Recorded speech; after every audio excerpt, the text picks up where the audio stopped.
ہمیں اس وقت اپنے ہم وطنوں کی مدد کرنی ہے.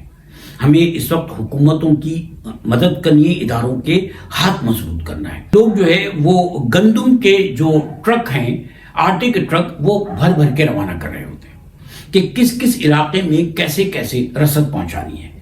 یہ جانتے ہیں کہاں پہنچا دیے, کہاں کیا ضرورت ہے, کہاں دوائیں چاہیے, کہاں غذا چاہیے, کہاں کپڑے چاہیے, کہاں کیا چیز چاہیے. السلام علیکم. پاکستان میں اس وقت سیلاب کی صورتحال ہے. پاکستانی پریشان ہیں, دنیا بھر میں تشویش موجود ہے, اور اس سیلاب کی وجہ سے پاکستان کا مطلب پاکستان کی حکومت, پاکستان کے ادارے, پاکستان کے عوام, وہ لوگ جو سیلاب کی وجہ سے مشکلات کا شکار ہیں وہ بھی, اور وہ لوگ بھی کہ جو سیلابی صورتحال کا شکار تو نہیں ہیں لیکن اپنے بھائیوں, اپنے ہم وطنوں کی وجہ سے پریشان ہیں.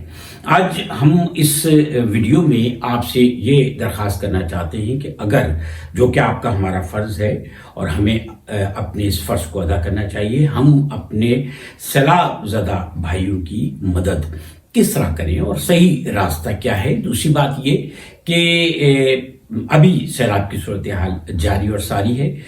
پنجاب کے بعد جو ہے جنوبی پنجاب میں اور پھر سندھ کی طرف اب سیلاب کا رخ جو ہے وہ ہو گیا ہے, اور یہ بھی کہ KPK میں اس سے پہلے ایک بہت بڑی تباہی ہو چکی ہے, وہاں بھی مستقل سیلابی صورتحال اور بارشوں کا سلسلہ جاری ہے, اور ابھی اسپیلز اور آنا ہے بارشوں کے.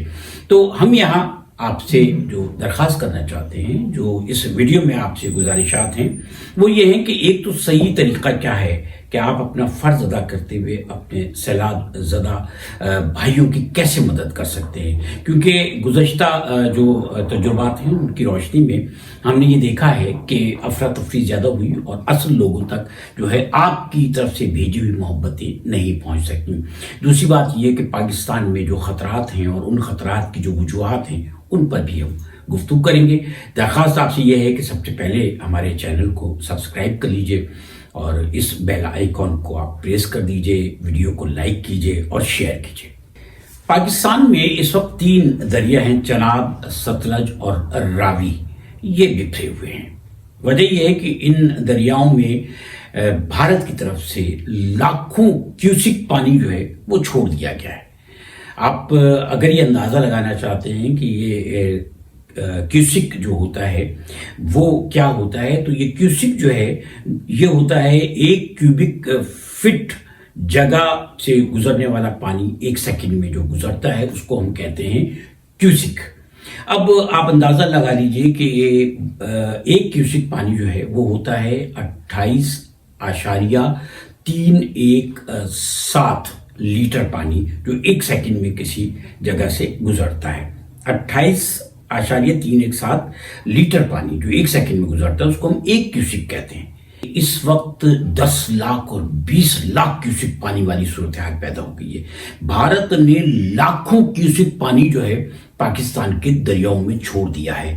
بھارت کے پاس جو 3 دریا ہیں جو بھارت کی اختیار میں ہیں, وہ 3 دریا جو ہے وہ بیاس ہے, ستلج ہے اور راوی ہے, اور پاکستان کے پاس جہلم ہے, چناب ہے اور اس کے علاوہ دریائے سندھ ہے. بھارت نے چناب تک میں پانی چھوڑ دیا ہے. راوی جس میں پانی کی مقدار اتنی نہیں ہوا کرتی تھی, اس وقت راوی بکھر گیا ہے.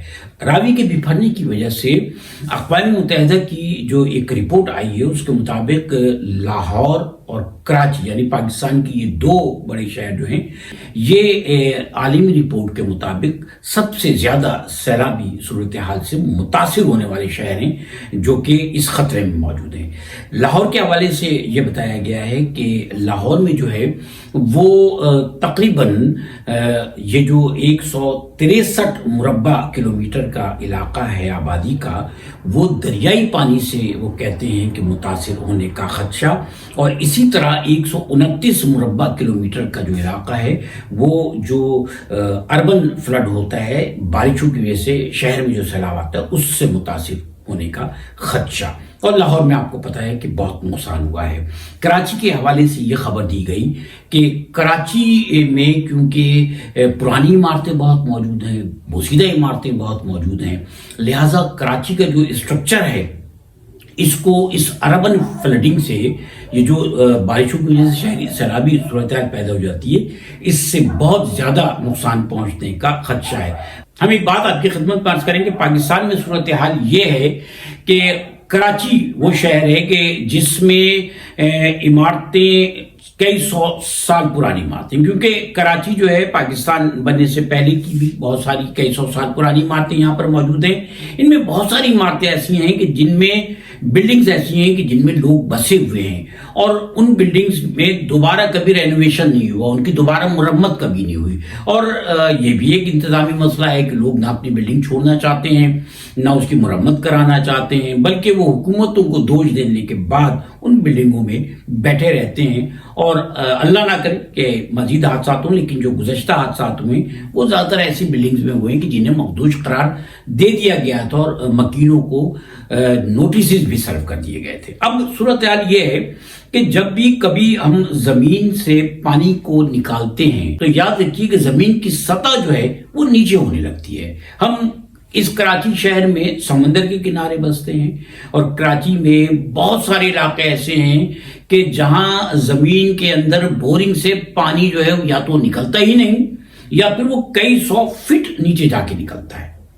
تو اندازہ لگائیے کہ کتنی زیادہ خطرناک صورتحال کا ہم سامنا کر رہے ہیں کہ یہ شہر جو ہے، اس شہر کی زمین جو ہے، اس زمین سے ہم نے اتنا پانی نکال لیا ہے یا نکال رہے ہیں کہ اب اس کی سطح جو ہے وہ نیچے ہوتی چلی جا رہی ہے۔ جب سطح نیچے ہوتی ہے تو سمندر کی سطح اوپر ہونے لگتی ہے، اور یہ سب سے خطرناک صورتحال ہوتی ہے۔ اور پھر اگر اربن فلڈنگ بھی ہو جائے تو یہ اور زیادہ خطرناک صورتحال ہوتی ہے۔ اگر کئی فٹ پانی عمارتوں کی بنیادوں کے پاس آ جائے تو عمارتوں کی بنیادیں کمزور ہو جاتی ہیں، زمین کی سطح نیچے ہوتی ہے، بنیادیں کمزور ہو جاتی ہیں، وہ عمارتیں جو آلریڈی کمزور ہوتی ہیں ان عمارتوں کے انہدام کا خطرہ تقریباً 90% بڑھ جاتا ہے۔ تو یہ تو ایک صورتحال ہے۔ اب ہم آپ کو یہ بتانا چاہتے ہیں کہ جیسے کہ ہم نے بتایا کہ 1 کیوسک پانی جو ہے، جو دریاؤں میں بہہ کر جا رہا ہوتا ہے یا آ رہا ہوتا ہے، اس سے کیا مراد ہے؟ اگر 1,00,000 کیوسک پانی کی بات کی جائے تو 1,00,000 کیوسک پانی کا مطلب یہ ہے کہ 2,83,000 لیٹر پانی جو ہے وہ 1 سیکنڈ میں کراس ہوتا ہے، گزرتا ہے۔ اور یہ جو گدو بیراج ہے جہاں سے سندھ شروع ہوتا ہے، اس کا جو سابقہ ریکارڈ ہے، یہاں سے 11,50,000 کیوسک پانی اس سے پہلے گزرا ہے، وہ بھی سیلابی صورتحال تھی جس کی وجہ سے بہت تباہی مچی تھی۔ اب جو ہے وہ پیچھے سے جو پانی آ رہا ہے اس کی مقدار بہت زیادہ ہے، اور کہا یہ جا رہا ہے کہ بعض جگہوں سے 15 لاکھ اور 20 لاکھ کیوسک تک پانی جو ہے وہ کراس ہوا ہے۔ بہت سے مقامات ایسے ہیں، حکومتوں کے لیے، انتظامیہ کے لیے بہت مشکل فیصلہ ہوتا ہے کہ کہاں سے پانی کو ڈائیورٹ کرنے کے لیے، اس کا زور توڑنے کے لیے یا اس کی مقدار کو کم کرنے کے لیے کہاں سے بند توڑے جائیں، پانی کو جو ہے ڈائیورٹ کیا جائے۔ بعض جگہ بند توڑ کر پانی کو ڈائیورٹ کیا جاتا ہے، بعض جگہ ریلوے لائن جو ہیں ان کو دھماکے سے اڑایا گیا ہے اور پانی کو ڈائیورٹ کیا گیا ہے۔ اور جب یہ پانی ڈائیورٹ ہوتا ہے تو پھر دیہاتوں کی طرف اور زرعی زمینوں کی طرف جاتا ہے۔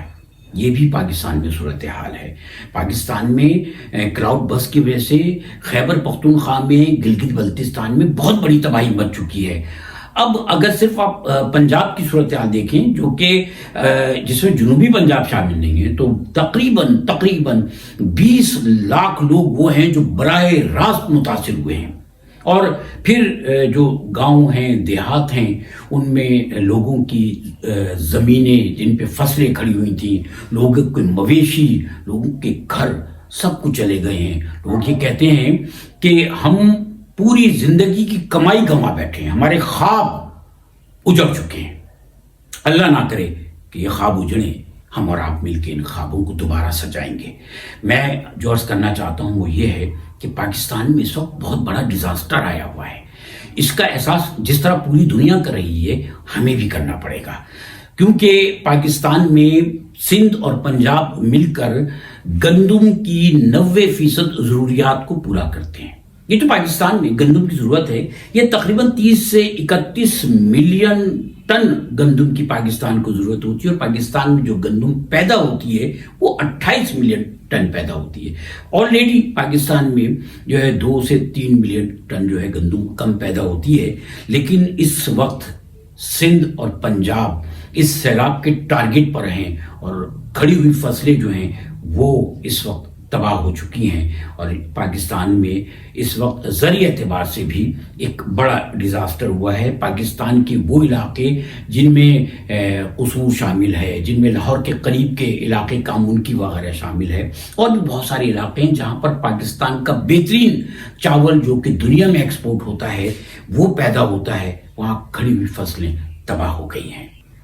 یہ سیلاب سندھ کی طرف بڑھ رہا ہے، اور یہ جو 3 بکھرے ہوئے دریا ہیں ان کا پانی یکجا ہو کر پنجنت کے مقام پر دریائے سندھ میں شامل ہو جاتا ہے۔ آپ اندازہ لگائیے کہ پاکستان میں جو اس وقت سیلاب کی صورتحال ہے، دریا بکھرے ہوئے ہیں، ان میں لاکھوں کیوسک پانی ہے جو ان میں سے سندھ کی طرف بڑھ رہا ہے، وہ پنجنت کے مقام پر آ کر وہ سارا پانی دریائے سندھ میں شامل ہو جائے گا، اور وہ دریائے سندھ جو ہے پھر گدو بیراج سے گزرتا ہوا سندھ میں داخل ہوتا ہے۔ تو اللہ تعالیٰ خیر کرے، حکومتیں کوشش تو کر رہی ہیں، حکومتیں ان لوگوں کو جو سیلاب سے متاثر ہیں انہیں محفوظ مقامات پر پہنچانے کے بعد ان کی ضروریات کو تو پورا کر رہی ہیں، لیکن مجھے یہ بتائیے کہ کیا یہ ذمہ داری صرف حکومتوں کی ہے؟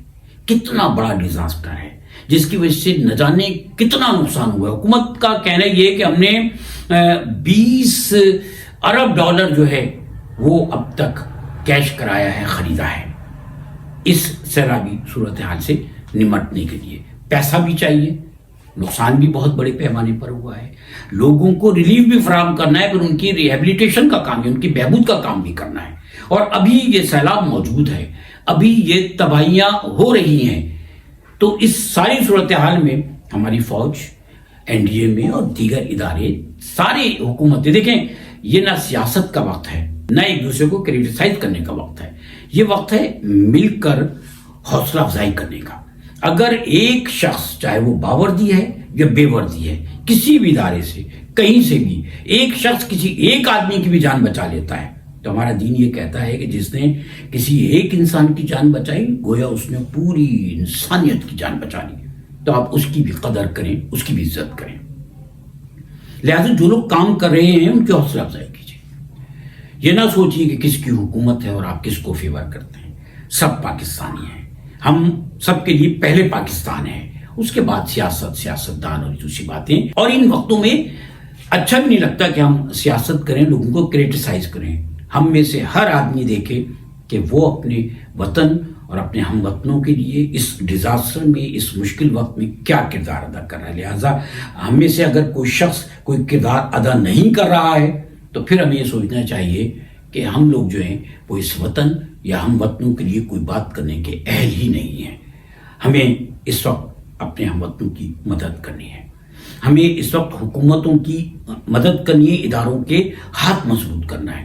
ہم میں سے ہر شخص کو اٹھ کر یہ سوچنا ہے کہ وہ لوگ، وہ لاکھوں لوگ جو بے گھر ہو گئے، پنجاب میں ہی نہیں، کے پی کے میں، گلگت بلتستان میں، کشمیر میں، اور اس کے بعد اب جنوبی پنجاب اور سندھ، اللہ سب کو محفوظ رکھے۔ لیکن جو لوگ بے گھر ہو گئے ہیں، جو لوگ بے گھر ہوتے ہیں نا، جن کے مویشی چلے گئے، کھڑی ہوئی لاکھوں کروڑوں کی فصلیں تباہ ہو گئیں، گھر نہیں رہے، کوئی ساز و سامان، حتیٰ کہ لوگوں کے پاس پہننے کے کپڑے نہیں رہتے۔ آپ کو اندازہ ہے کہ ایسے لوگ نفسیاتی طور پہ بھی، مالی اعتبار سے بھی، جسمانی اعتبار سے بھی، ذہنی اعتبار سے بھی کس حالت کو پہنچ جاتے ہیں۔ ایسے لوگ گلے کر رہے ہوتے ہیں، ان کو حکومتوں سے، لوگوں سے گلا ہوتا ہے، اس لیے کہ انہوں نے ایک بڑی تباہی دیکھی ہوتی ہے جس کے بعد ان کو سنبھلنے میں ٹائم لگتا ہے۔ ایسے لوگوں کے شکووں کو دور کرنا ہے آپ کو اور ہمیں، ان لوگوں کو جنہیں اللہ تعالیٰ نے سیلاب کی، کلاؤڈ برسٹ کی اور دیگر جو آفات آئی ہیں ان سے محفوظ رکھا ہوا ہے۔ اللہ کا شکر ادا کریں اور یہ سوچیں کہ اللہ تعالیٰ نے ہم سب پر ایک ذمہ داری عائد کی۔ اس وقت ہم اگر پاکستانی ہیں تو ہمیں پاکستانی بن کر دکھانا ہے، ہم اگر مسلمان ہیں تو ہمیں مسلمان بن کے دکھانا ہے، اگر ہم انسان ہیں تو ہمیں ثابت کرنا ہے کہ ہم انسانیت کے لیے کھڑے ہوں گے۔ اب میں جو آپ سے بات عرض کرنا چاہ رہا ہوں وہ یہ ہے کہ ہم نے گزشتہ وقتوں میں دیکھا شاید میں نے اپنی ذمہ داریوں کے اعتبار سے بہت سارے ایسے کیمپ جو سیلاب زدگان کے لیے یا کسی ڈیزاسٹر کا سامنا کرنے والے لوگوں کے لیے قائم کیے گئے، ان کیمپس میں بھی ڈیوٹیز انجام دیں۔ میں نے جو ہے وہ اس طرح کے بہت سارے ہیبلیٹیشن کے اور ریلیف کے کام کیے اور اس میں تجربہ حاصل کیا۔ یہ دیکھا کہ لوگ کن کن مشکلات کا شکار ہوتے ہیں۔ ہمارے یہاں ہوتا ہی ہے، میں اگر بات کروں کراچی شہر سے سندھ میں، لوگ جو ہے وہ گندم کے جو ٹرک ہیں، آٹے کے ٹرک، وہ بھر بھر کے روانہ کر رہے ہوتے ہیں۔ ان میں دو طرح کے لوگ ہیں، ایک وہ ہیں جو فوٹو سیشن کرانے کے لیے ایسا کرتے ہیں، ایک وہ ہیں جو بڑی کوششوں کے ساتھ لوگوں تک سامان پہنچانے کی کوشش کر رہے ہوتے ہیں۔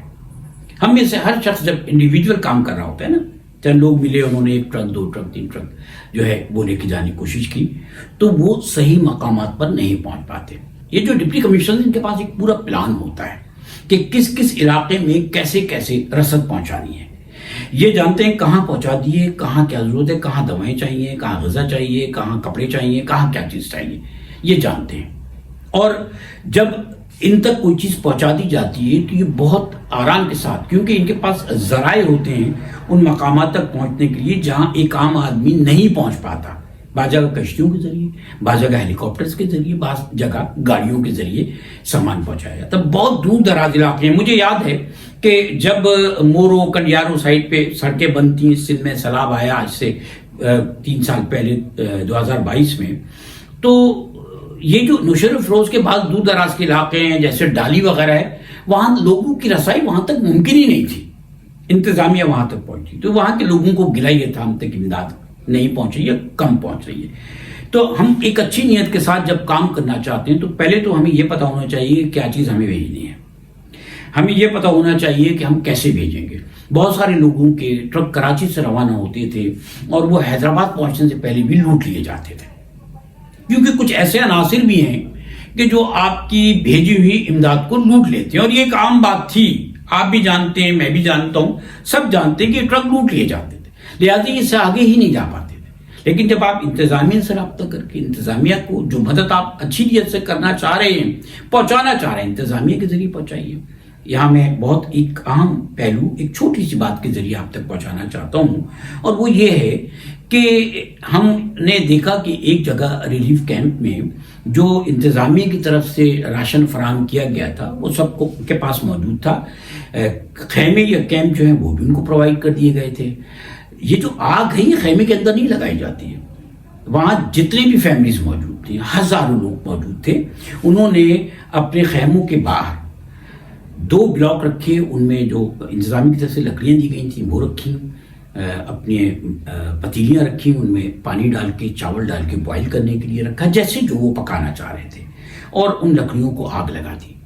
اتنے میں شدید قسم کی بارش ہو گئی، وہ لکڑیاں وہ آگ بجھ گئی، لکڑیاں گیلی ہو گئیں، وہ کھانے جو پک رہے تھے ہزاروں لوگوں کے وہ کھانے نہیں پک سکے۔ کئی گھنٹے بارش ہوتی رہی، کیمپوں میں بھی پانی بھر گیا، اور ہم وہاں موجود تھے۔ ہمیں اس بات کی تکلیف تھی کہ چھوٹے بچے، خواتین، فیملیز، بوڑھے، بیمار سب یہاں موجود ہیں، ان کے لیے کھانا پکانے کا بھی کوئی انتظام نہیں ہے۔ تو بے شمار مقامات پر لاکھوں لوگوں کے لیے انتظامیہ پکے ہوئے کھانے پہنچواتی ہے، کیونکہ ہر جگہ کھانا بنانے کا ماحول نہیں ہوتا۔ لہذا آپ سے درخواست یہ ہے کہ سیاسی جو آپ کی وابستگیاں ہیں ان کو پاکستان کی وابستگی کے مقابلے میں اس وقت قربان کر دیجیے، پاکستان کے لیے، پاکستانیوں کے لیے کوشش کیجیے۔ یہ ایک بہت بڑا ڈیزاسٹر ہے، اس کے اثرات رہیں گے، اور اگر ہم ایک ہوئے تو یہ اثرات بہت جلدی ختم ہو جائیں گے۔ جہاں حکومتوں کو یہ احساس ہوا ہے کہ ہمیں ڈیم بنانے چاہیے، یہ پانی جو تباہی مچا دیتا ہے یہ ہمارے لیے فائدہ مند ہونا چاہیے، اور ہوگا انشاءاللہ۔ ہم یونٹی کے ساتھ اس وقت پاکستانی بن جائیں، پھر سارے مسائل حل ہو جائیں گے۔